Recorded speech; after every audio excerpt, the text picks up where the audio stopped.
Sebuah video kisah sedih seorang pria telah membakar kartu undangan pernikahannya viral di media sosial. Pria tersebut membakar kartu undangan karena pernikahannya batal setelah dirinya pulang dari rumah sakit akibat COVID-19. Kisah sedihnya itu pun dibagikan dirinya lewat video di TikTok pribadinya. Dalam video di TikToknya itu, terlihat ia sedang membakar kartu undangannya. Pada video tersebut, ia hanya membubuhkan emotikon hati yang patah. Sementara itu dalam keterangan ia mengatakan nasib dirinya yang pilu, kok hidup gua gini amat. Meski tak banyak yang diceritakan, aksi pria membakar kartu undangan itu menarik perhatian warganet. Kini videonya itu sudah ditonton lebih dari 1 juta penayangan di TikTok. Tak sedikit warganet bertanya apa maksud pria melakukan aksi tak biasa itu. Tak ayal warganet pun bertanya apakah pria tersebut salah cetak kartu undangan atau batal nikah.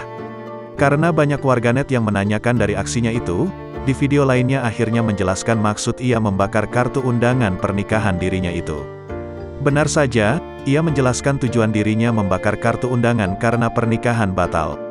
Aku gak salah cetak Gus, tapi emang itu batal nikah, ungkapnya sembari sedih.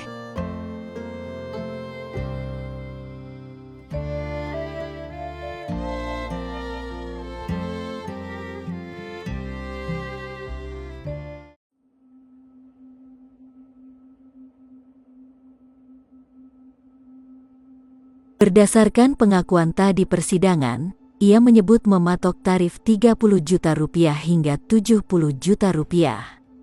Ia juga menyebut menjalani prostitusi online demi mendapatkan uang lebih guna membayar asistennya. Dilansir tribunnews.com, dalam pengakuannya di persidangan artis Ta mengakui sejumlah fakta tentang dirinya. Ta mengungkapkan ia terlibat dalam prostitusi online sejak 2017.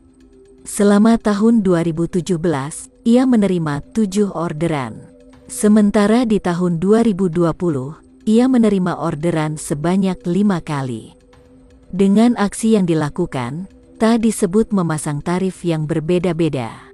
Ia memasang tarif Rp30 juta untuk durasi pendek hingga Rp70 juta untuk durasi panjang. Tarif tersebut merupakan tarif yang ia patok kepada sang muncikari. Ta mengaku terlibat prostitusi demi mendapatkan uang lebih guna membayar asistennya. Hal ini karena uang dari bayaran main sinetron dia terima setiap 2 bulan sekali. Karena itu, untuk membayar asistennya, ia pun terlibat dalam prostitusi online.